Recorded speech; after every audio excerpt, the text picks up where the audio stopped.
here, and also fairly cheap, so it's not like right down like mid-middle Pearl or something. Gotcha. Do you live pretty close, or what's your commute? It's like 10, 15 minutes. Yeah. Oh, that's not bad. So are you like Westminster area, or? I'm in Louisville. I'm actually moving soon. I'm moving to Erie pretty soon. Bought a new house. So we'll see what that is like. Oh, awesome. Yeah. Christian, how are you? Hey, what's up, JJ? Appreciate you joining, buddy. My pleasure. No, can you guys hear me okay? We can. Cool. Hey, Josh. Hey. Hey, Christian, how are you? Hey, guys. Hello. Oh, it's a bunch of people. Christian, here. what headset is that? Is that Still series, man. I got the battery. You can swap it out. I have 2 batteries, a little dock. I'm ready to go. I've got I just got my PlayStation 5 hooked up again, so I've now got to run my PC headset, and then I've got the PS5 headset. So I've got so many cords all over my desk right now. Nice, man. Playing Fortnite, getting knocked by 12-year-olds. No, I retired for the most part off that. I was tired of getting sent back to the lobby by the 12-year-olds, but it's triggering, dude. It's triggering. Back on MLB The Show. Yeah. Okay, good. Good, man. Good. We'll give this just a little bit of time, let people filter in here, and then kick it off.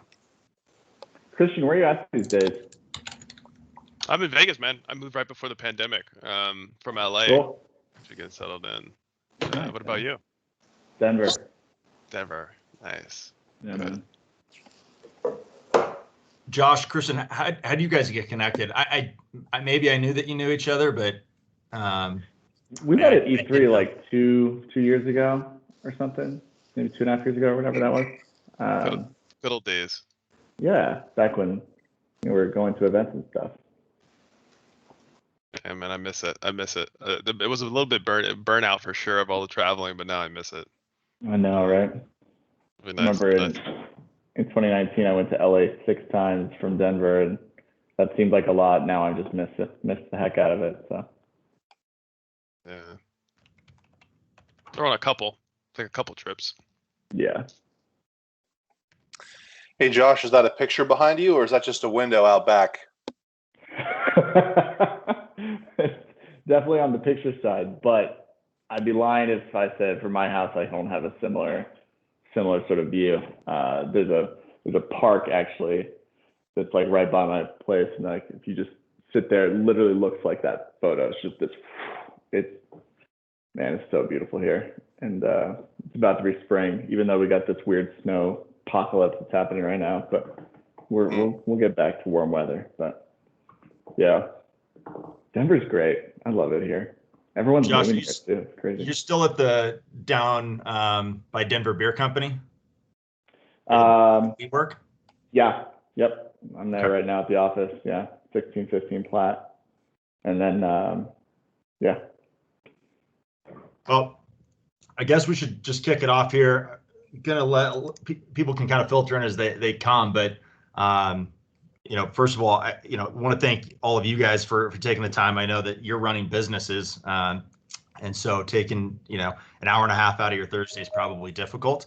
And then secondly, everyone that's joined, appreciate that. We're excited. This is something that hopefully is going to be growing both in terms of Forbes, but more so on the industry side, just in and around gaming. And so with that, it was funny. I was talking to Brandon before everyone joined, and we were laughing that gaming, when we grew up, and him and I are a decade apart, but there was that stigma attached to video games, and you're associated with Mountain Dew and playing till all hours of the night, in your parents' basement, and somehow it's shifted from kind of that stigma to now it is a cultural phenomenon. It's part of the cool crowd, so to speak, here in America, and I think globally. With that, as Josh probably sees, being on the VC side, you're just you're seeing so much capital injected into the space, and so this ecosystem is exploding, and that's why we wanted to have this panel, and because of that, want to turn it over to these panelists, and so I think it makes sense now, Josh, and I'll let you lead and everyone kind of follow suit. Maybe introduce yourself, give a little background about what you do in gaming, and kind of where you sit in the space. Absolutely. JJ, thanks for hosting this with all of Forbes. Really appreciate you guys having us. So my background is I started my career at BlackRock and Morgan Stanley, and then decided to kind of jump out to start a fund. I'm one of the founding partners of a venture capital firm called Konvoy Ventures. We are on fund one for us is about 11 million. We put that into about 17 companies. Fund two for us is 50 million. We're putting that into more companies. And our whole thesis is to invest into the infrastructure, tech, and platforms of video gaming. That's our entire focus, and that's what we'll continue to do. So think instead of finding the next League of Legends, we're trying to find the next Unity, Twitch, Discord, Skills, or these platforms that are being built in gaming. Where we sit is just as a venture capital firm focusing on seed Series A, only in this sector. And so that's kind of where we sit. Yeah. Thanks, Josh. Christian, you want to go next? Sure. Thanks for having me, JJ. I'm the Chief Revenue Officer for Method. We're an esports team that focuses on the MMO and RPG category. Games like World of Warcraft, kind of our main focus. So a bunch of nerds that have been around for nearly 15 years. Organization that just loves video games. So we're not in your tier one kind of esport, Dota, League of Legends player, Counter-Strike. We're pretty focused on our niche, but I love what I do and been having a blast. So thanks for having me. Appreciate it. Z, love to hear from you. Yeah, for sure. Hey everyone, I'm Z. I'm the executive director here at Serenity Forge, where we are a game development and publishing studio in Boulder. Primarily focuses on console and PC games. Originally came from a finance background. Had a brief stint at the Federal Reserve actually, and then decided to start a video game company instead because it's more fun. Here we are. Right now we're 35 people. Developing our own games and publishing and investing in other projects. So generally, smaller size projects. But yeah, it's been a blast this past couple of years. So really glad to be here. Appreciate having you. Brandon, bat and cleanup for us. Sure thing. Yeah. Hi, everybody. My name's Brandon Byrne. Also started in accounting and finance. Made my way more traditionally into gaming and was a part of one of the earlier esports teams, one of the larger esports teams called Curse. They were one of the teams that was originally started with League of Legends professional league when they launched that back in 2011. I was the CFO for Team Liquid. Since then, gaming has really gone mainstream. So I serve on the board at UC Santa Cruz for games and playable media. We work with a bunch of colleges. What my company, OperaVent, does is the easiest way to understand what we do is to think of us as like a sales force for influencer media. What we do is we help you to create a dashboard to manage the influencers you work with, and we're almost exclusively in the gaming vertical. What we realized was that the audience associated with gaming, for companies like YouTube and Twitch and things of this nature, was so large and so powerful, and there needed to be infrastructure there. It's almost like a media 2.0. So that's what we do, and excited to be here. Well, yeah, appreciate it, Brandon. And I think that every one of you guys has such a unique kind of angle on the gaming space, and I think that's what makes this so diverse as well. Is four of you guys are making your living in gaming, but you're coming at it from so many different angles, and the space I think has a lot of different options for investors coming in. And but that first question that I hinted at in the intro, I want to come back to you guys and just ask, what's changed? What shifted gaming into the mainstream spotlight, and serve, and maybe was there one moment that was a paradigm shift, or is this something where me and Brandon and the rest of the panel, we all used to be the nerds, and now we've just grown up and we have disposable incomes? Yeah, I'll go first. Yeah, I think the interesting thing about gaming is it's had multiple paradigm shifts, right? So the ability to play games online and with several people changed the way that gaming worked. The advent of YouTube and Twitch as places where people go to spend the majority of their time watching other people play video games has changed the landscape of gaming in general. And I think there's been multiple segments in which gaming has moved forward. I think most people know and understand that gaming passed music and movies put together as an industry from a revenue perspective a long time ago.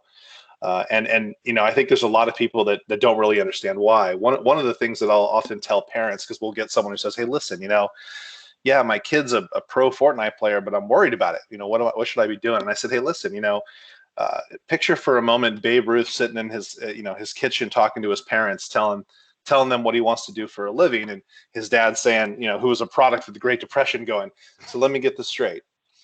They're gonna throw a little ball at you, and you're gonna hit it with a stick, and then you're gonna run around and play catch with your friends, and then they're gonna pay you. And Babe Ruth going, yeah, that's right. And him going, that's the stupidest idea I've ever heard in my life. His mom's in the corner crying. Why can't my son get a real job? What we decide to build our culture around. In the abstract, LeBron James just slams a ball in a hole 10 feet off the ground, right? Video games is this really cool thing. It's the ultimate equalizer, right? It doesn't matter if you're, a guy or a girl. It doesn't matter if you're 6'4" or 5'4". If you can play, you can play. And so I think that a lot of things have changed towards that. Yeah, I think from just a creative side as well. I mean, if you look at early days of gaming, Atari, right? Like you're basically making digital toys that are simple pastimes, but really no different from a game of solitaire. Or I mean, honestly, it's probably even less complicated than that. But then as time went on, you start to see games turn into, well, obviously sport. And now you're playing with others, competing with each other. Even before the age of the internet, people are playing locally, games as a sport. And then you also see games kind of diverge in the other direction too, where games become art or games become some kind of a replacement for novels or literature even to some degree. And once that kind of happens, you're almost like shotgunning approach the world of entertainment through interactive media. So I think because of that, the diversity of consumers also started to increase quite a bit. Once video games are able to substitute soccer and chess and also watching movies and reading books, you're essentially a part of everyday life in many regards. So I feel like that's something that people just don't realize how deeply integrated media or interactive media really is now to our day-to-day lives. Yeah, I mean, Z, Brandon, you guys crushed the answers. And JJ, like off the back of your joke at the beginning about disposable income, I think it's actually incredibly factual to the point of decision makers, right? I think it's like people like us, right? The youth that grew up on these games, loving it, and it was a big part of our lives, like defining who we are now in positions of power where we're making decisions and we're investing and we're starting companies and funds and we're dedicating our lives to these. And to piggyback off Z's point, it's about accessibility as well when we talk about technology and bandwidth, right? And mobile phones and computing, that it's gone everywhere, right? Gaming has become accessible to so many people around the world, and it doesn't matter, right? It doesn't matter where you're from, and gaming is accessible to you, and it's great. So I think it'll continue to boom, and I think we're just still getting started on the esports side of things. I definitely don't have a whole lot more to add. I agree with everything that's been said. The only data point that I like to point to is that video gaming monetizes about 80 cents per hour of entertainment, whereas a movie theater monetizes at $5 per hour of entertainment, and live concerts monetize at about $37 per hour of entertainment. I think there's a strong argument that gaming is one of the most interactive forms of digital entertainment today, if not only digital, also in-person entertainment that's coming very quickly and already here. This is one of the most under-monetized forms of consumer anything on the planet, based on time spent, based on users. And there is a strong argument that this industry goes from 175 billion today to 500 billion over the next decade in various ways. And predictions are kind of fugazi, but this is a very under-monetized component. And I think that, as Christian mentioned, like the decision makers have an affinity for games, and the fading stigma around video gaming is now plummeting. COVID just plummeted it another, standard deviation down. And so like, this is getting to be very normal. I play soccer, I play Fortnite, and I play in the school band. All three of those are very acceptable activities now, whereas 5 years ago only two of them were. So I think there's a serious thing in culture and society globally that's happening right now. Josh, you bring up a good point, and you've completely screwed up my agenda now. So we're going to be off topic probably the rest of the way. You talk about the monetization or the under monetization, and you gave I think it's $5 for a movie and $37 for, you said, was that a concert? But isn't it like, I mean, it's like $80 for pro baseball or pro sports? Is that correct? Mm-hmm. Yeah, I think that's number for like for some of the pro sports. I think they monetize a fan at like anywhere from $35 to $55 a year per fan. And a lot of that's compared to like the esports side, right? The professional fandom of the top tier of video gaming, right? The competitive video gaming, full-time professional video gaming. And, those monetize closer to like $2, $3, $4, which I'm sure Christian has, better data than I do here. But, there's a serious gap there that's primarily plugged by a couple problems around like media rights and who's owning the bag. And it's different than sports. No one owns soccer. Somebody does own League of Legends, and that age-old thing continues to mess up the closing of that gap, right, of that fandom monetization. For the time being, I don't know how you close that gap on the publisher side. I think the media rights side is starting to see some work here. Activision just closed a deal with, I think it was Billy last week. And so there's more media rights things that are happening. On the publisher side, though, that is a structural thing that's going to take some moment of whether it's, esports team outcry or fandom. Well, fans aren't going to try to be monetized more, but probably like a coalition of esports teams that hopefully does not look like the craziness that just happened with the EPL in Europe in the past few days. So Josh, and I'd love to get Christian's take on this, but what you're saying is, I guess for the layperson, is that nobody owns baseball, right? I can go out and play baseball anytime I want, but if I want to play Fortnite, I have to play. The Epic owns Fortnite, correct? And so that is one piece of it that's holding back kind of the competitive scene, the monetization of it, and getting on equal footing with other pro sports. Is that correct assessment? Right. So if I started like a little league or adult league in Denver around baseball or basketball, and I charged everyone $20 to join, and then there was a prize pool, and then I decided to stream it on Twitch and then accepted the ad revenue from it, no one could ever shut me down because they owned baseball. That is not true when it comes to like League of Legends or the owner of a piece of IP and content. They own it and can shut you down. Oftentimes they don't, especially at the small level, because one, that's a lot of work to shut millions of people down. And then secondly, that's actually the community and the social virality that's starting to happen. But once it starts getting to tens and hundreds of millions of dollars for leagues and stadiums, then the publisher's like, okay, all right, we're going to participate in this because now it's worth my time. And that's just kind of a factor of there's only 24 hours in the day for Riot, not anything else. It's a super interesting conversation because that's something I've always been mindful of when we talk about like our esports team and finding sustainability with our business. Like, we're a profitable organization. We're one of the few as an esports team that we've never raised, actually. And it's interesting, but because we are beholden to the IP holder in this space, but they're also beholden to the community, right? And Josh, to your point, there's actually a case study of actually it not becoming a problem. That's Twitch. Twitch built their entire business off the back of IP and games. And I'm sure there was a point in the conversation where game publishers were like, hey, Twitch, hold up. and that went differently, right? Like, I don't think it worked out, actually. I think Twitch was able to, be independent and not open up that can of worms, because once you do, there's no going back, right? And I think a lot of that was built off of community and the marketing value.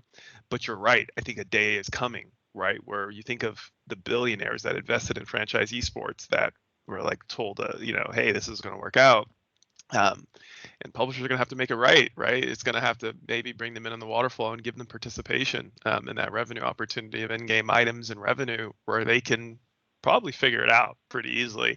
But for us at Method, right, like maybe a bit shameless plug for our friend Brandon here with Opera Events, but we integrated their solution and working directly with our community of creating this community kind of engagement opportunity where we've broadened this whole team and started a community team, and that's given us an ability to have a direct relationship with users and our fans, and that opens up a slew of opportunities from a monetization point of view that are really interesting that we're actively working through. And it's the early days, but I can't stress the importance of independence for people in esports like myself and teams to develop these kind of revenue monetization opportunities independent of any third party.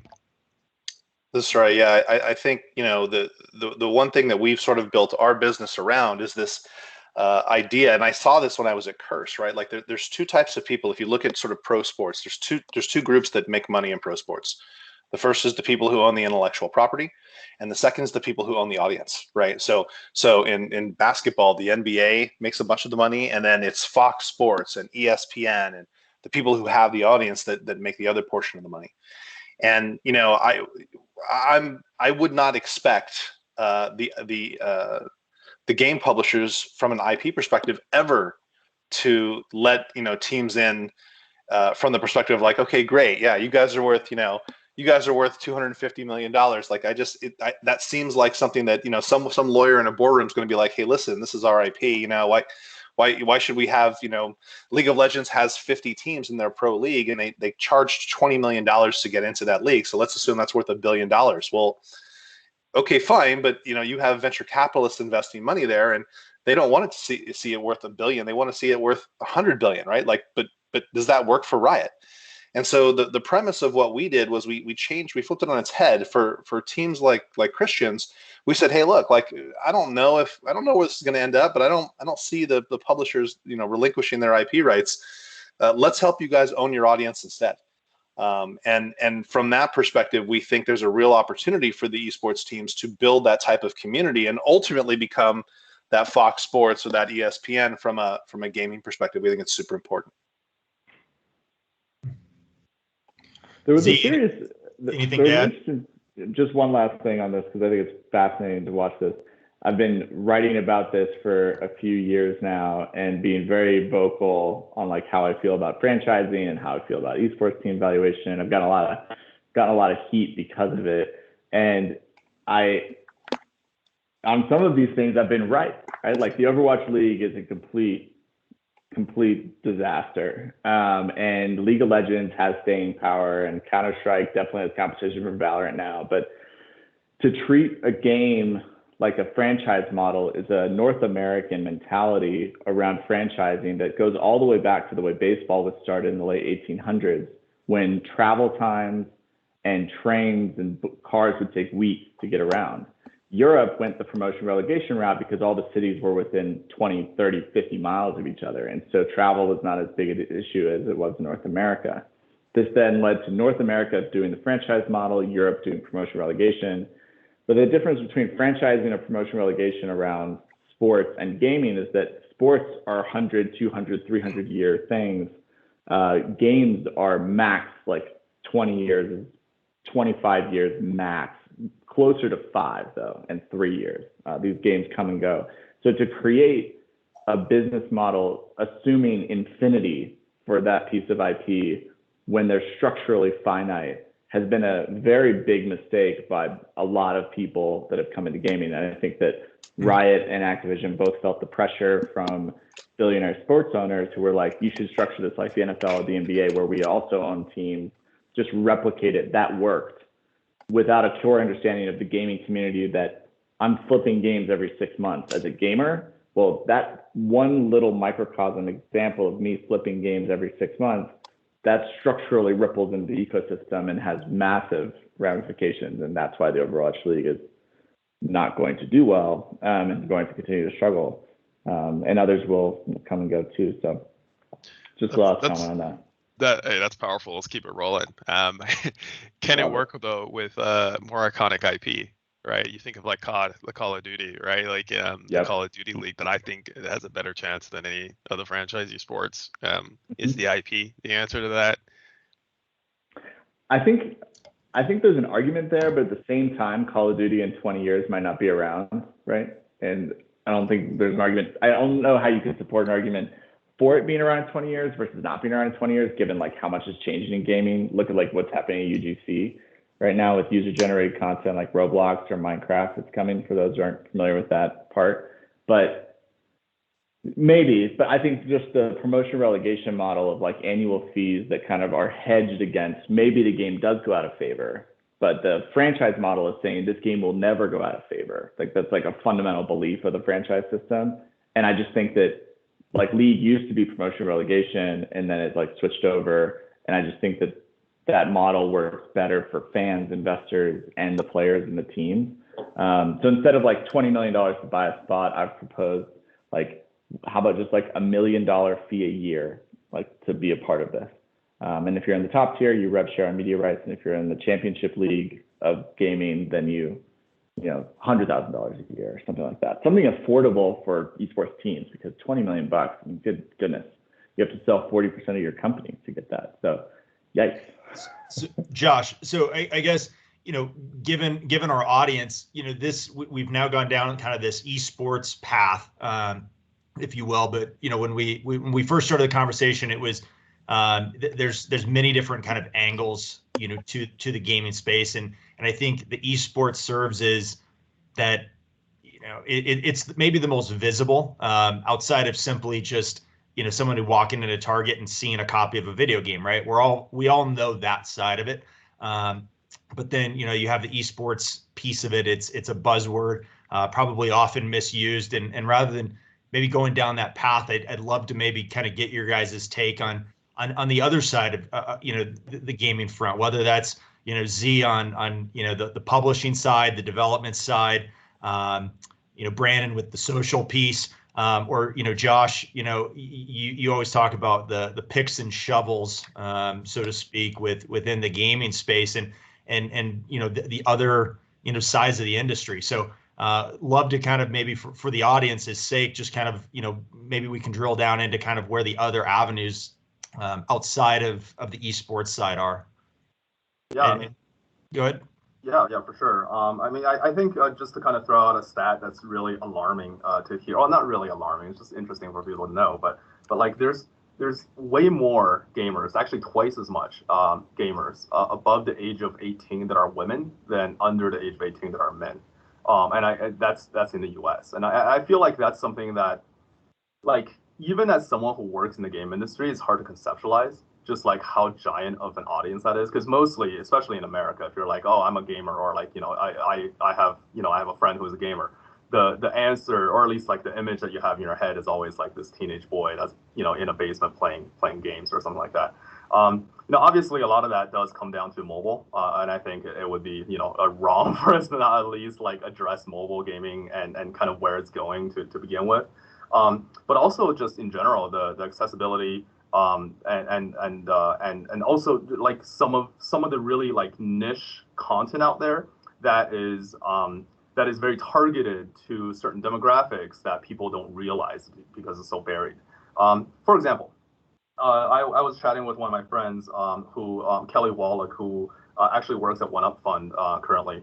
And she runs the Indie Game Festival, which is basically like, you know, like the Sundance of video games, which is, you know, like indie crowds get together and celebrate art, you know, in the field.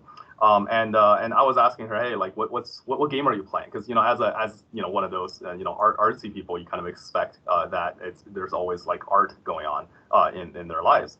And Kelly told me that she hates the fact that people ask her that question because she, you know, feels the pressure to say something that's artsy. But the truth is, like, pretty much every woman who identifies as a gamer, the answer is always going to be The Sims. and we just like don't really recognize that. You never like really conceptualize just how giant of an audience that is.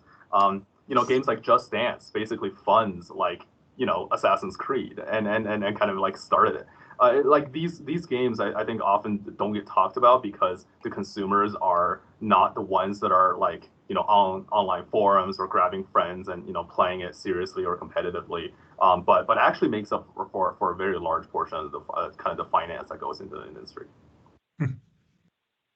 That's interesting. What do you think, Z, about esports?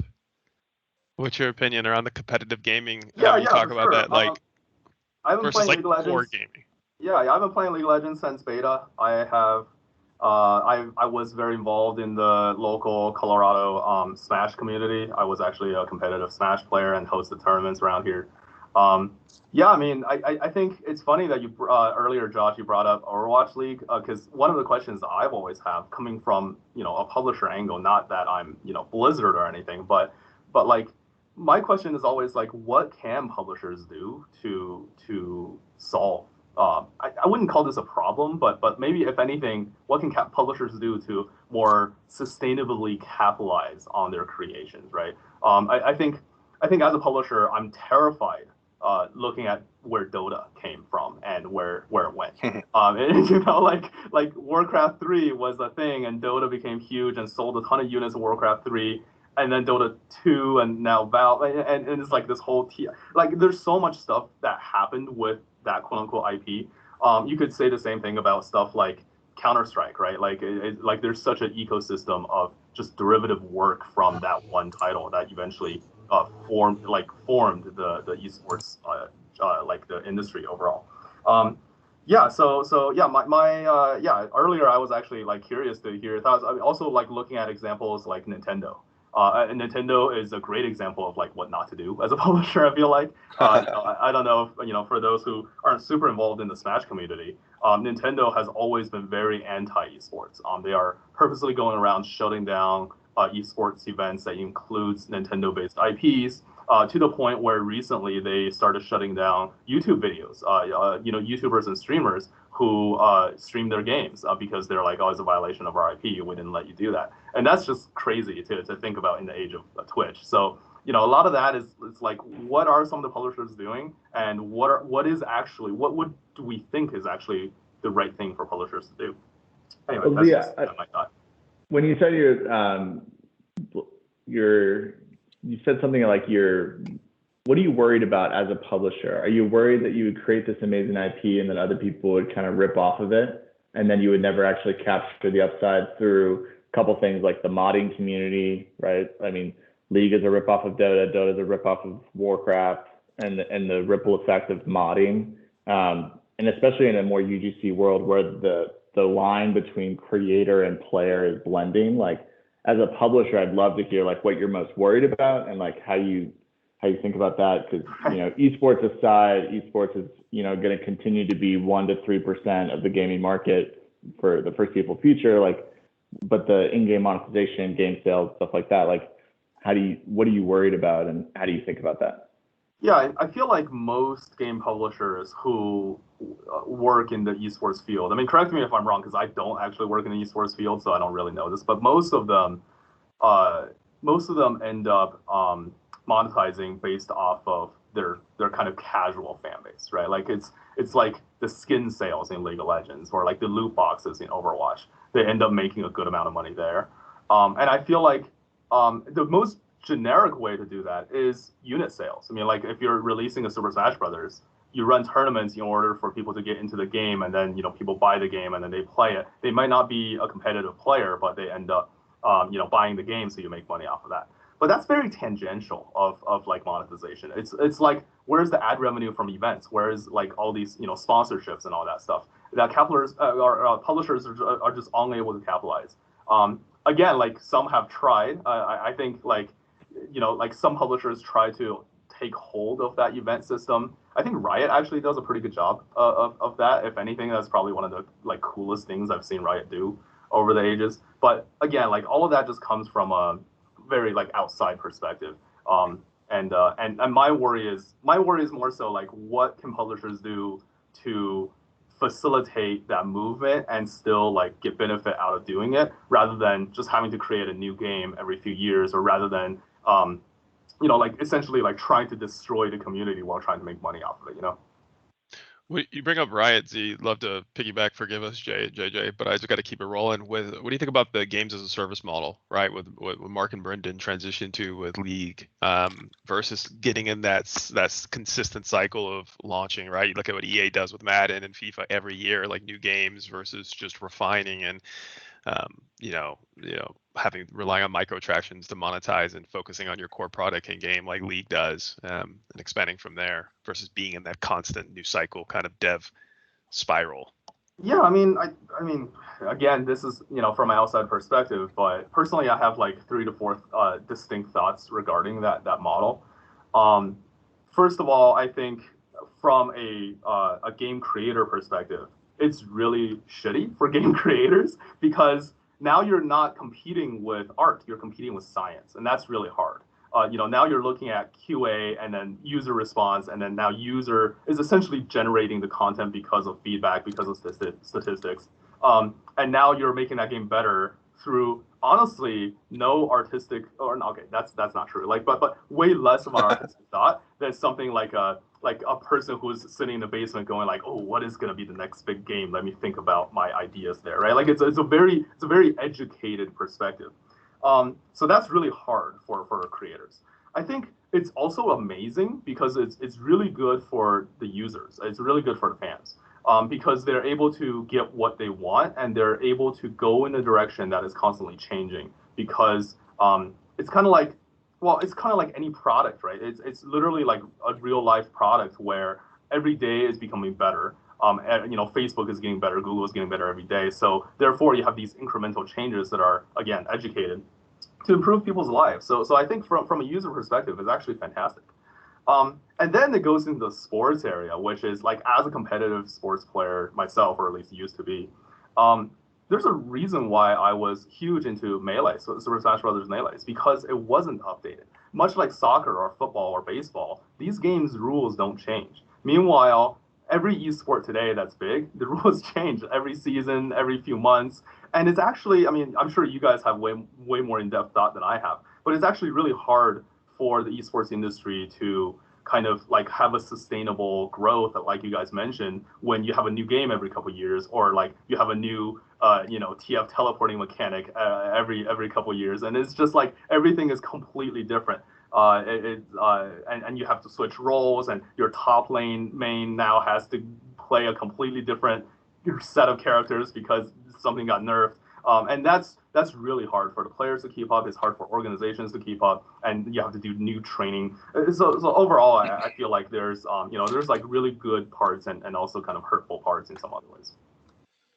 But it keeps people spending money, which is the important thing, right? When this and this is the beauty of what League of Legends did. And by the way, this is how 95% of all mobile games.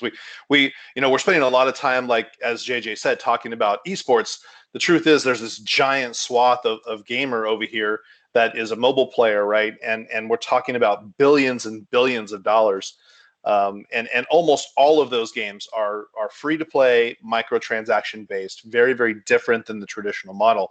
Brandon, and what you're doing, explain the microtransaction component, just in case people in the audience we've used that a few times. So maybe just elaborate on that real quick as you explain. Sure. Point.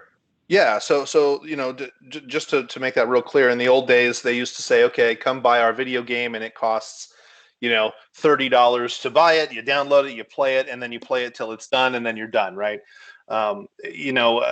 Nowadays, what League of Legends did in PC gaming has also transitioned into mobile, which was you can download the game and play it for free. And the way it works with League is there's 175 champions. Excuse me, my cat's making an appearance here, and you get to play 10 of them for free, and then every week it rotates, right? Well, if you want to continue to play that one champion, or you want to be able to play the game that you're used to playing, you have to buy that champion, right? So it's certainly possible to play the game for free. I remember seeing an ad once where there were a couple of kids standing next to each other and like, man, it's so great that League of Legends is free. And he's like, yeah, it's so great it's free. And then they'd sort of look at each other and go, I have spent so much money in this game, right? Like it is free to play, but there's vanity, there's cosmetic things you can pay for, and then of course you can get access to different things. This is how it's almost entirely how the mobile world monetizes, right? Like the idea that you actually have to buy a game before you can download it is almost unheard of these days. And so this shift to free to play with microtransactions from a monetization perspective, Z is right, has made the game, made the industry almost formulaic, right? You got an LTV, you have a cost to acquire a customer, and then you have your production costs, right? And so it's a mathematical. And so now what people are doing is they're going out and they're like, great, acquire me users all the way up to where that user costs me, $8, right? and then cut us off there. And so you're seeing, organizations employ, data scientists, and it almost feels like a casino, right? If you know the rules of a casino, you can't walk straight through a casino. There's no clocks there. They pump oxygen in to try and make it so you guys stay. Like, companies are examining, what does it sound like when someone opens a treasure chest in our game, right? Is it appealing, right? What can we do to get people to stay? What discount should we offer our fans?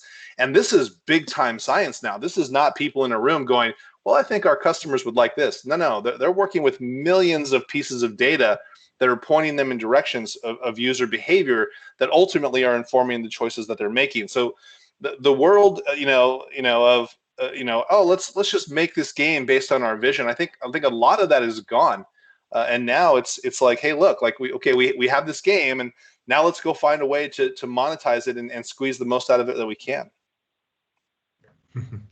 It's funny you bring up that piece of it, because I have been the victim of the Madden and the NHL and all the sports games with the microtransactions, buying the packs to build my better team. And I actually, you said the casino, I actually call it pack poker, right? You're just you're hoping and praying that you get something good, but at the end of the day, you end up spending way more money. These groups are laughing. Z, you brought up an interesting point, and I don't want to dwell on this, but it sounds like, I look at, we were all talking before we kicked this off about a game called Valheim that all of us were playing, and it was a 5-man studio that it sounds like they were ultra creative. They built this game that they all really wanted to make, right?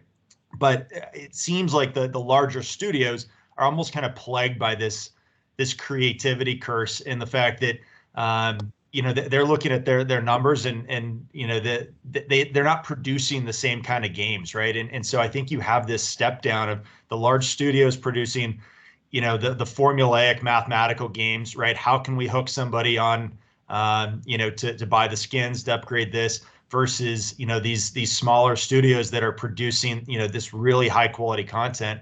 I'm curious if that's how you see it, and I'm seeing it the right way, Z or team. Yeah, for sure. Valheim is an interesting topic. So Anton, the founder of Coffee Stain, is actually a good friend. We met back during the Goat Simulator days, and he, really cool guy. They have a really neat team. Before Goat Simulator, they really weren't really on the map. They were kind of small, and honestly, they were gonna go bankrupt in like a month or two. So they're like, oh, let's just do a shitty game jam for a month and see what we can come up with. Made Goat Simulator, made enough money off of that to kind of branch out into doing publishing work, and then Valheim was one of the games that they kind of went into after a few.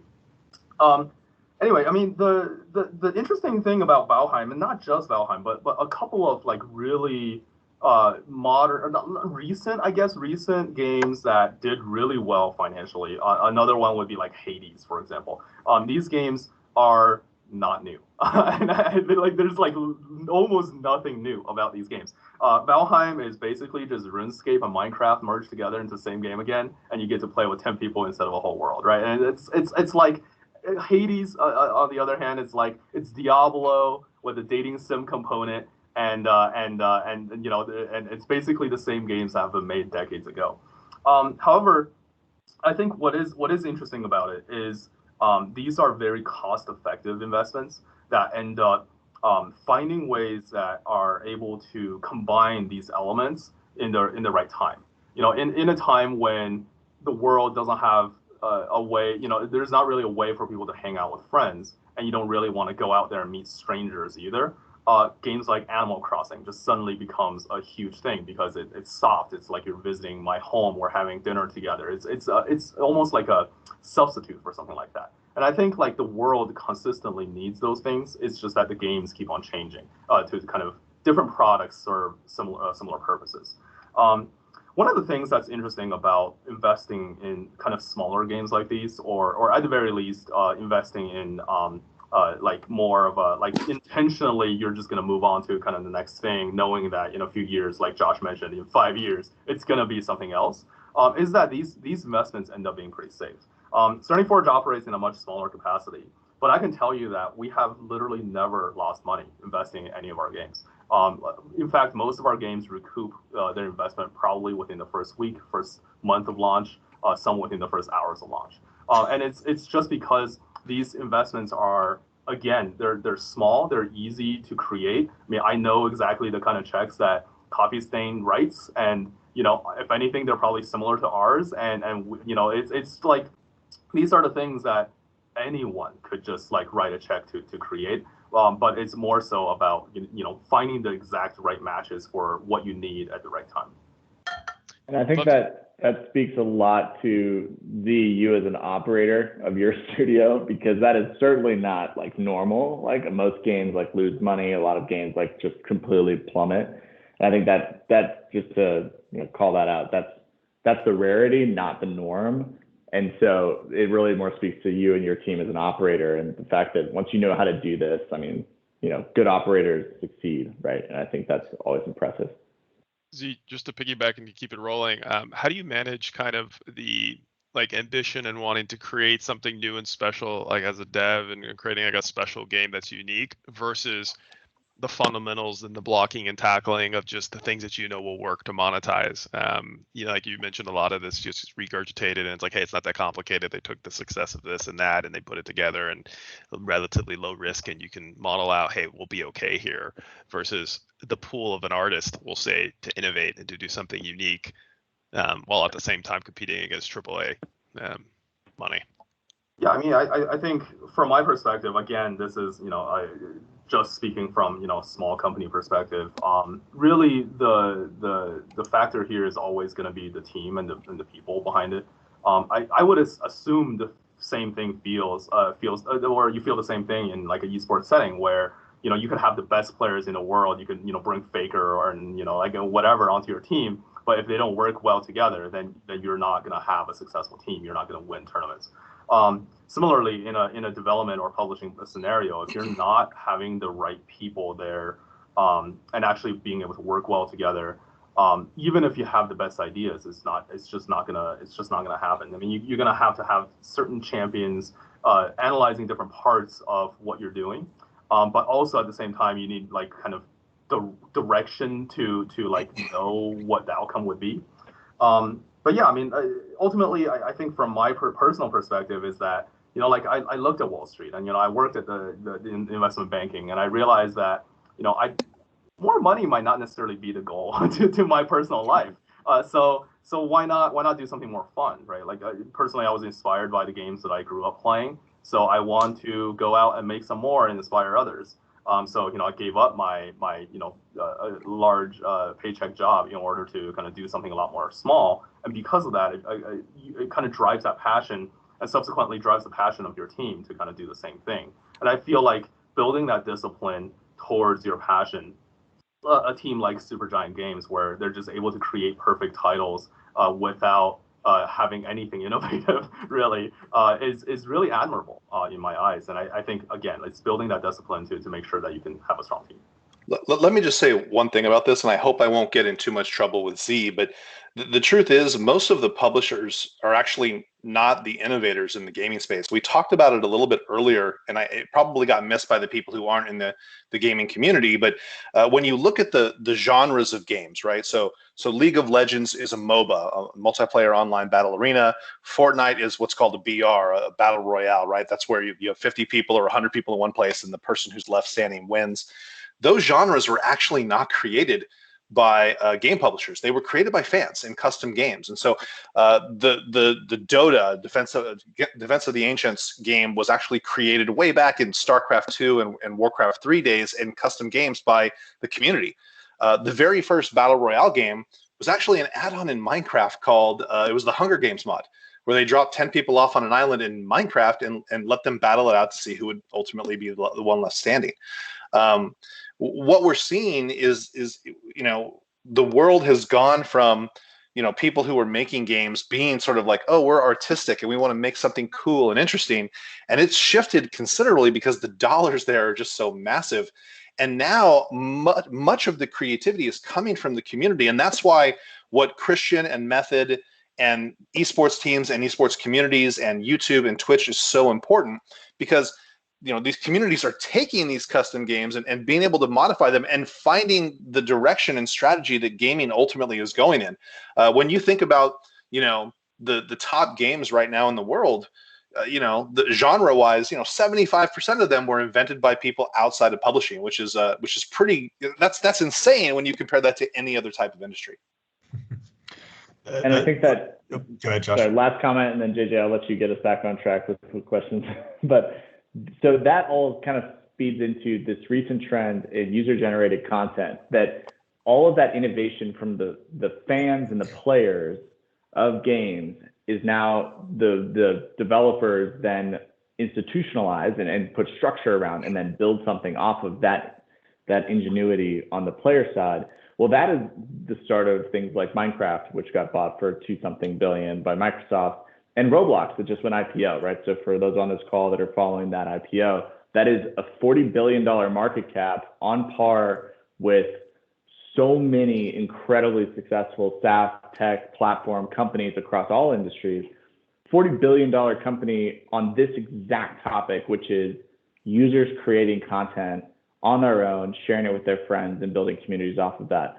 That is the whole thesis with Roblox, and Roblox is only one of the first, but like they're Gen 1 of what is going to be, I think, a 50-year trend in gaming, which is people creating things, sharing, platforms, sharing, monetize, entire digital economies built around this concept alone, which is an entire panel in and of itself. But that's just a key thing to watch. That's been the evolution for the last 50 years of gaming, and here we are. Back to you, Dave. Sure. I mean, just a quick analogy too that I like to draw when people talk about Roblox. I mean, Roblox is the MySpace to how old game devs used to have to make websites for their own pages, right? Like it's kind of like, it's not like you can't make your own personal website, 20 years ago. And people do using HTML, but you have to code, you have to understand what's going on. But then MySpace came around, Facebook came around, and people started having their own profiles. And they're clearly still here, and well, at least Facebook is. So if anything, that gives us a little bit of light into the future of where gaming is going to go with Roblox becoming such a huge deal now. So I think what you guys were saying too, and I love that, gaming is, I think, at its core, a creative space, and it's driven by creative people. I'm not creative, but I really appreciate, leveraging everyone else's creativity. So that's part of the draw, I think. But a couple things, from an agenda standpoint, I want to touch on now, start moving into M&A and these big deals. We mentioned the IPO of Roblox. We had the Unity IPO, but I wanted to go back real quick because it's something that, I think a lot of people on this panel are aware of. They hear it. Their kids are probably watching it. And Brandon, you had talked about Twitch and YouTube and kind of how they're kind of blending together with gaming. And my biggest question is, and I think people would ask, why is there such a demand and interest in watching other people play video games? Going back to my Babe Ruth analogy, for the same reason that people paid good money, back in the early 20th century to watch someone hit a ball with a stick, right? Like the difference is actually stark, right? When you're talking about, what we form, from a cultural perspective, our social structure around, whether someone can kick a ball farther or whether someone can, dunk a ball in a hoop, 10 feet off the ground. Like video games, actually, it's a much better form of entertainment because it's something that you can participate in. Let's just take the NFL, for example. You're watching the games, you're a big fan, right? Are you rolling out there on Saturday morning with the kids and playing some flag football? Like most people aren't, right? They're not doing those things, right? They're watching, but they can't participate. Like video games is totally different. You can watch someone play and then go, oh man, I gotta get in there and play again, right? You could go watch a movie, or you can go make your own movie. Like we're going to create our own content, right? And what you have, right? Like this creates huge problems for advertisers, because go ask an advertiser, how do I get to millennials? Like no one's watching TV, no one's watching, listening to the radio, right? Like you have to use social media if you want to try to get to these people, because Otherwise, there's nowhere else. They're nowhere else to be found.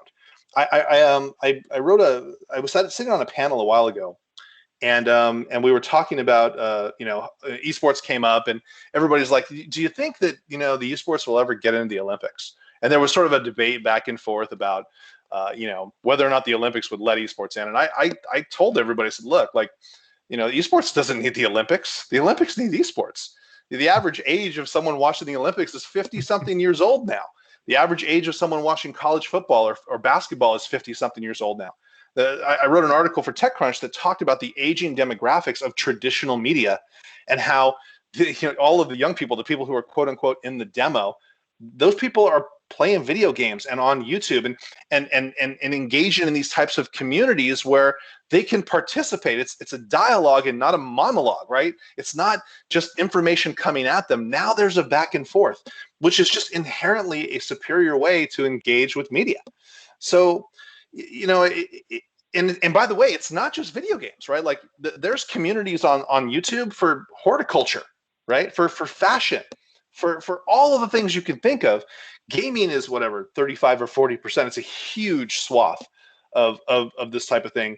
But it's not just gaming. There is a revolution in media that is happening. And I actually, I a little bit feel bad for advertisers who are, maybe a bit older. I'm pushing 50 years old myself. I'm going to be 48 this year. I happen to be in gaming, so I stayed in touch with it. But if you haven't, man, this is a really rough time to be trying to get your sea legs in this space, because it just seems like the world is upside down. We're going to get questions like, well, why is watching gaming so important? I mean, I would turn the question on its head. Why is watching football so important?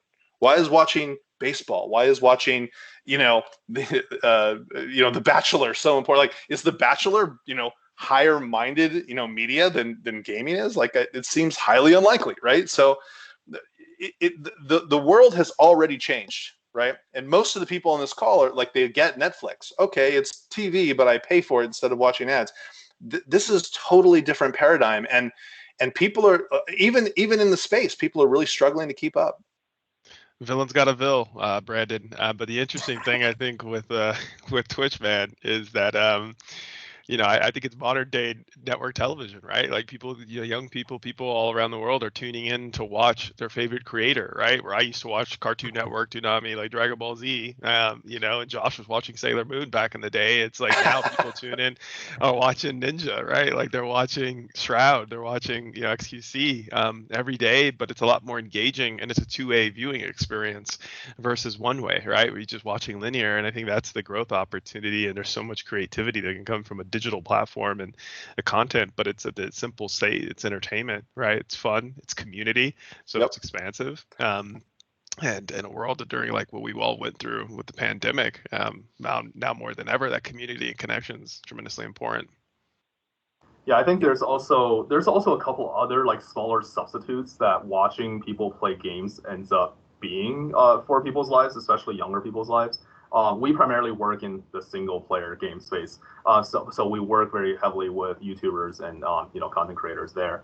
I mean, one of the main things that we find is just because video games are such a great substitute for narrative media like novels or films, and specifically if you're like reading a novel, that's a lot of work to do. Like you have to sit there, you have to flip pages, you have to read text, you have to make time for it, you have to think and imagine what that would look like, that text in your head, right?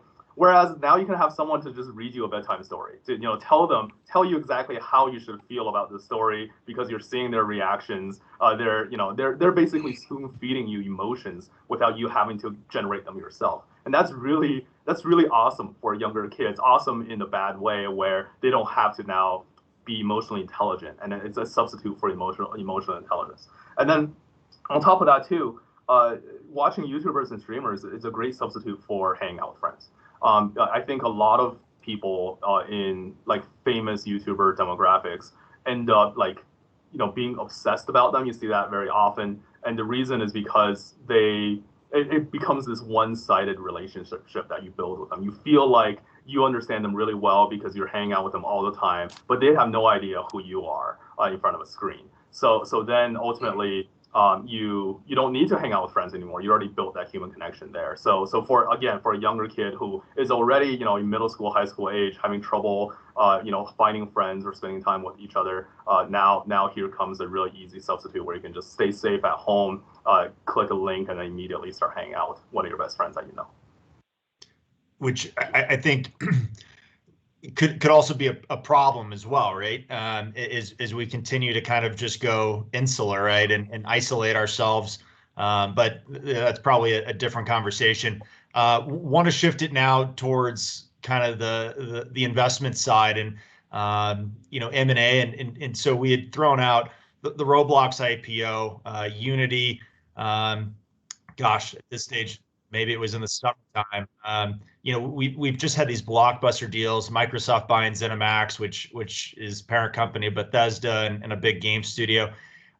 The question I think we've built up to this point here, that the reason why, right? Like, I mean, the demand, the demographics. I don't think there's any question about like why there's investment. I'm curious if what you guys see in terms of maybe from the middle market, not these mega deals, where Microsoft's buying another large studio. What are the deals, whether it's investment or M&A, kind of in this middle market that you think are going to be trends going forward, or maybe over the next year or two? I think I can probably comment on this a little bit just because we're in it on the day-to-day and seeing some really interesting stuff. But incredibly competitive. There's a consolidation of M&A around content specifically. So thinking of the studio publishers, a lot of them are kind of aggregating and rolling up. If you look at groups like Stillfront, which is a publicly traded, essentially holding company of content out of Europe, there's a number. Embracer, I think, is the other one. These are like basically content holdcos where they're essentially buying up content studios like Z's, for example, where they see a team and they want to roll it up into their structure and provide infrastructure that makes it better, faster, stronger is kind of their whole investment thesis. There's that. It's also fueled by cheap debt with low interest rates.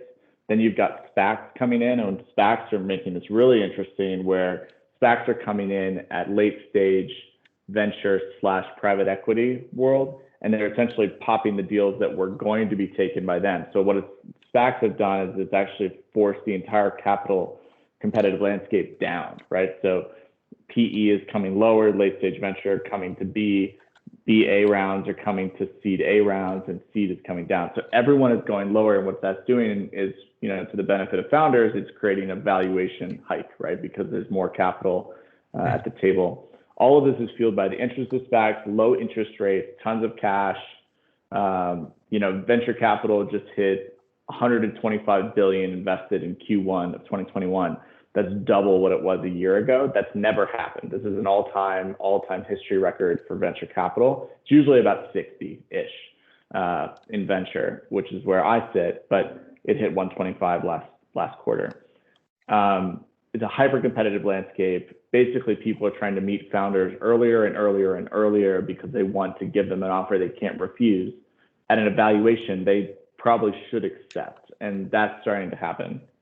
It's most competitive in that, 400 million to $1 billion. That's kind of where it's the most competitive because that's where there's a huge amount of capital. It's also, frankly, easier to underwrite a video gaming business at that stage because it has a lot of characteristics like SaaS, customer acquisition costs, and all this kind of stuff that mimics other industries that private equity and late stage venture that might be more generalist are more familiar with. It's harder to invest in gaming earlier because it requires just more expertise of like seeing around corners, where you have to be predicting where the gaming industry is going. If this isn't what you live and breathe with 110% of your time, that's very hard to do. And the same is true of other industries. Like I would never become, a healthcare investor today, even though could I make a lot of money over there? Probably, but I don't know what the heck I'm doing. And the same is true vice versa.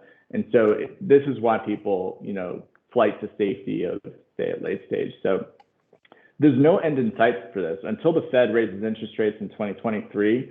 Money is cheap and money is plentiful, and this is just going to fuel a very competitive environment for video gaming. That's awesome, right? It's just going to put so much capital to work.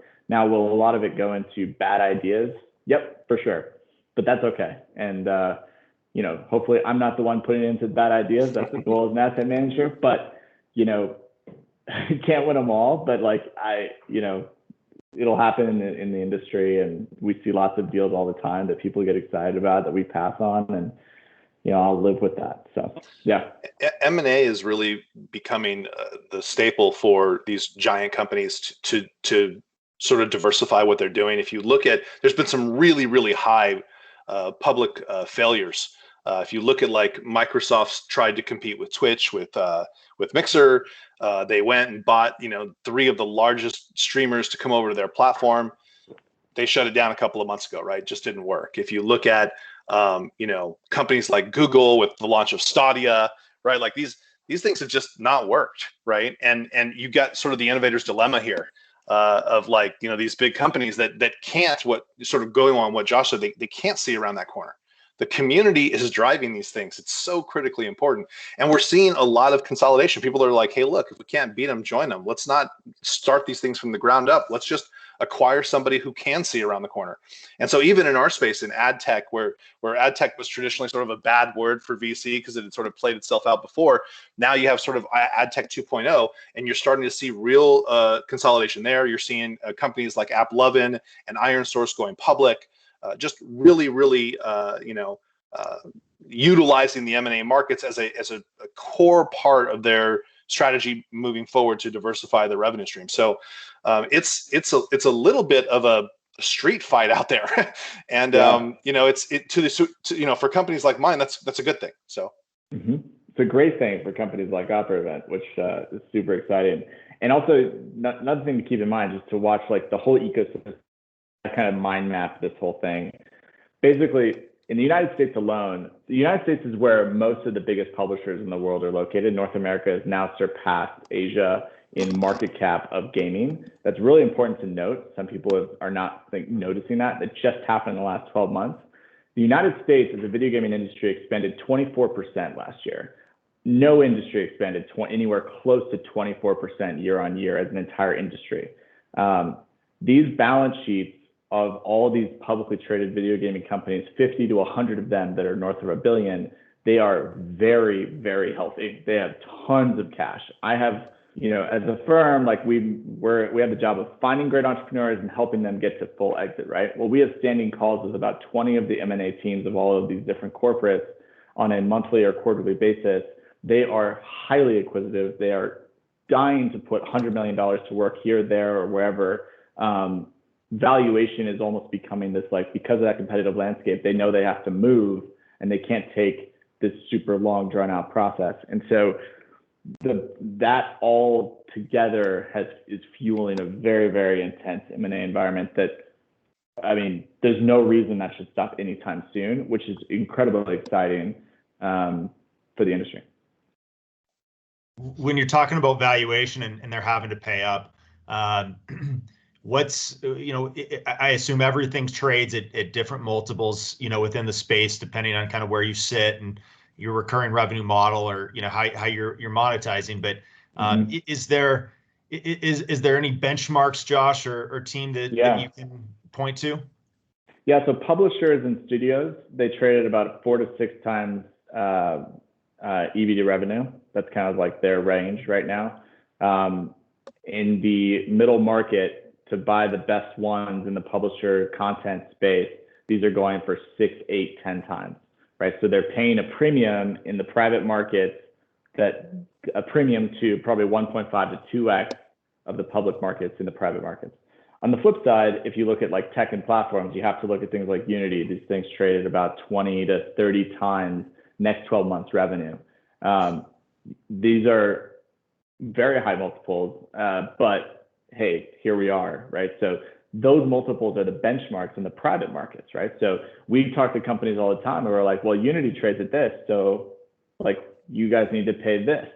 And that's my dilemma, right? So that's my struggle where I'm like, well, you're not Unity, but at the same time, I can't really argue with you because that's a real stat that you have in front of you. So, and frankly, the next call they jump on after talking with me as a VC might be from someone who's not as like gaming centric, wants to put capital behind gaming and will pay a higher price than I will, we just had this with a round that we're getting announced next week, where like we led the round and it priced up a little bit, right? Because other parties came in.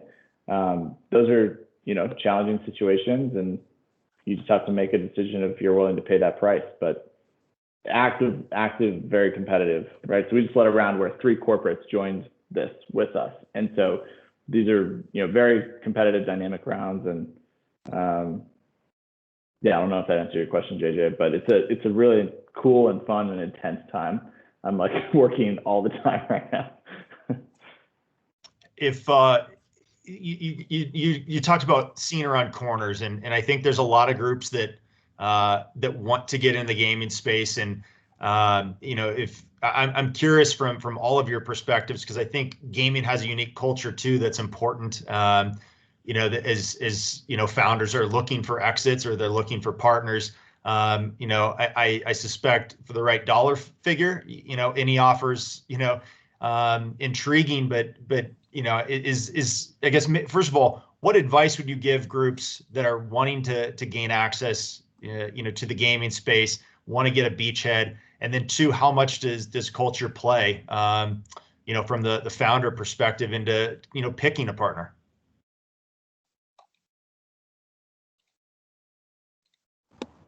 Since I'm on the investor side, I'll let the 3 of them answer that. That'd be more interesting. Yeah, I mean, I guess that's probably, I should, as a founder, that's a hard question to answer, because, I mean, the short answer is it really depends on the situation, because, you're always going to be looking for a combination of pie in the sky kind of scenarios. You always want to look for, obviously, good deals to start, but also people that are able to bring in certain things that aren't already in games or aren't already available to a somewhat recognizable and successful gaming company. I feel like because gaming companies are often successful by the time investors actually learn about them, it's actually very hard for investors to generally bring in the kind of value that you're looking for. That might be just kind of my personal perspective. Again, like, I started the company with the intention of running it, and that's what I like about this job is that I'm not working somewhere else. So a lot of times, like, we operate in a way where we just kind of want to continue doing what we're doing, and not really like want to expand quickly. However, that's not the case for most gaming companies. I think most gaming companies have one thing or another, either an audience or a product or somewhere between, and they don't really know how to grow. Therefore, they have to look for something a little bit more tangible to what they need. But yeah, I suspect that's pretty common across all tech startups, really. In our particular situation, we're a little bit lucky in that our customers have a tendency to also be the ones that are most likely to buy us. So we help people to manage their influencers, but other things that we do is we leverage the influencer community to create ads for our customers, and we deliver them, through our marketplace in a really efficient way. And having influencers in your ads makes them significantly more effective. So if you're talking about, ads, video ads on Facebook and things of these natures, our customers are the ones that are the most likely to buy us. And so we recently, had a small convertible note round where, a couple of our customers participated in that round, right? And we're actively talking to, 12 to 15 of our customers, just to sort of quote unquote maintain that relationship, right? Like, oh, hey, we'd like to talk about, partnering, right? Which is, sort of code like to, hey, we're starting to court you and have those types of conversations. So for us, it's like, yeah, okay, great. And the things that we're looking for, like, honestly, like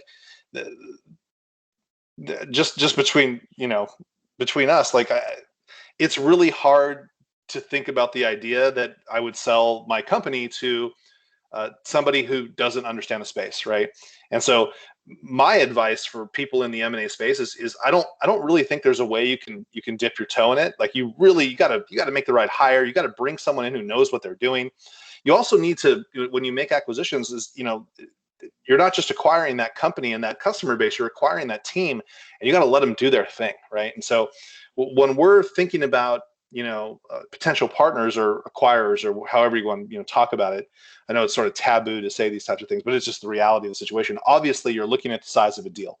And if one deal is whatever, $60 million more than the other, that's going to make it really hard to turn away from something else. But the economics of it aside, you're looking for someone who's going to let you do your thing and someone who understands the space, maybe not as well as you do, but enough to know that they need to stay out of your way. And so these are the things that are super important from our perspective for people who are potential partners. Oh, that's helpful.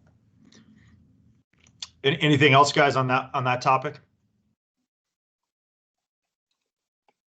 The only thing I would say on the investor side and what I'm seeing is that speed is going to be a huge factor.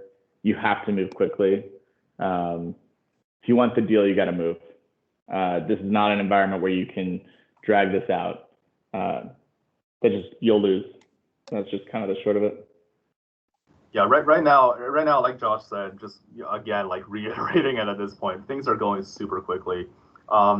I realize that I probably should talk about it from the other end as well, because we're actually going through kind of an unannounced acquisition right now, where we're looking at a team that we're looking to acquire, and really it's the talent and the IP. Some of the roadblocks or hurdles that I'm finding myself in, kind of moving forward and kind of growing as a publisher, is I'm having trouble finding the projects that I want to invest in, actually. And we're internally we're talking, because before it's like, oh, let's go to E3, let's go to PAX and whatever, small GDC, and pick up some projects or teams. In the days of COVID, there's 50,000 different online events going on at any given day, and none of them are important. And it's like there's like giant shows that happen that just completely flop. Like Future recently did a Future gaming show that had tiny viewership. Xbox did one of their shows during the spring this year, again tiny viewership. In a typical non-COVID environment, those things would be huge. It's like one of the biggest things of the season. E3 is coming up. We have a major E3 announcement lined up for one of our titles. No one fucking knows, like, if anyone's even gonna watch it. I have no clue, and it terrifies me. It goes to show just how hard it is now to kind of get that kind of transparency of what projects are available, what teams are available for there to be a partnership. And for us, that's a hurdle that we're having, where we have a select few partners that we're looking at, but personally, I wish that we can get connected to way more. Additionally, there are games that I see getting announced, getting released, going like, fuck, like that should have been ours, right? Like it's almost like when Genshin Impact first came out in China, when MiHoYo released the game. Tencent had a huge internal conversation where like the board members are like, we need to make sure we set up a company policy where this never happens again. Like, we need to make sure that every Chinese game is ours. Every successful Chinese game is ours. Like, just stuff like that, on a much, much smaller scale. I feel like, there needs to be, at least for like a team like ours, like we're looking for more scouting power. We're looking for more just availability for making those connections. Great. Well, I think we should wrap up and turn it to questions here in a second, but love some final remarks, specifically around kind of the state of the industry. If you guys can kind of summarize where you think it is and where it's going succinctly, I'd appreciate that before we jump into the questions. And that's a big open-ended question that I'm looking for, in short amount of time. So I apologize. Yeah, I'll sum up mine real fast. You know what? It's the bottom of the second inning in this revolution, and it's really starting to ramp up. It's not, we're not in the first inning anymore, but there's still a lot of game left to be played. And if you're not in on the field playing, you need to start right away, or you're going to miss it. It's a good analogy. I think video gaming is one of the top 5 growing industries on the planet. This is the future of not only digital entertainment. This is also a key tenet of the way people are going to be social for the next ever. This is the future of so much that is community, social, connection, exploration. And I think that it's so much more than just a game. And I think to look at this as some type of IP game monetization only play, I think is to miss actually what's happening, which is, 3 billion people play video games. Video games are responsible for over 70% of all revenue on the app stores for Google and Apple. Music is a $20 billion industry. Film is a $40 billion industry. Gaming is 175, and we're monetizing it arguably 20 times worse than it could be. So this is a very, very big industry. I'm betting my career on it, and I'm all in. Yeah, I think there's also just a lot of new things that are emerging within the gaming industry. I kind of, brought this up earlier where, games are kind of going to sports, going to toys, going into film and TV and books and just kind of being a substitute for like every aspect of life. You see stuff like friend lists on Facebook or like Goodreads where, you can put down the number of books that you read and talk about it, which is basically the Xbox achievement system back in the days, right? Like it's like, like there's so many different things in life that kind of take inspiration from what game was able to discover. And I think games are probably in the next like 10, 20 years are going to be exploited even more so and just integrate into everyday life. I think a lot of the stuff that you probably see in sci-fi stuff like Black Mirror, right? A lot of that actually originally kind of came from games to begin with. And I'd be really curious to see where that goes. And then also additionally, just the number of people that are essentially going to be forced into living a life like that. I think you could also argue, even if you hate being a part of games and you don't want to be in this world, I think there's probably no choice going forward. I think in 20, 30 years, every person who hates video games would be dead because of old age. So everyone that's left on the planet would just be people who grew up with this anyway. So what's the point of trying to resist? Resistance is futile. All right, so Christian, any last thoughts or? This was fun. No, the guys, they crushed it. All the answers, I couldn't agree more. I mean, I'm dedicated to this industry. It's my passion. I love what I do, so I'm in it forever as well. And it's crazy is that we're just getting started, right? We're all so young, and I always say I've got another 30, 40 plus years. Brandon's got another 50 to go, right? And we're in the early stages. So thanks for including me, bro. I appreciate it. So I'm just super excited, but thanks for having me, JJ. This was fun, guys. Really, it was fun. Well, yeah, really appreciate the conversation. I only asked about 4 of the questions of the 20 that I had, which is exactly how I wanted it to go. It was fantastic. At this time, I have no idea, if anyone has questions that's on the line, but love to open it up if anybody, has questions for our panelists. We should do this again, JJ. What's that? We should do this again for sure.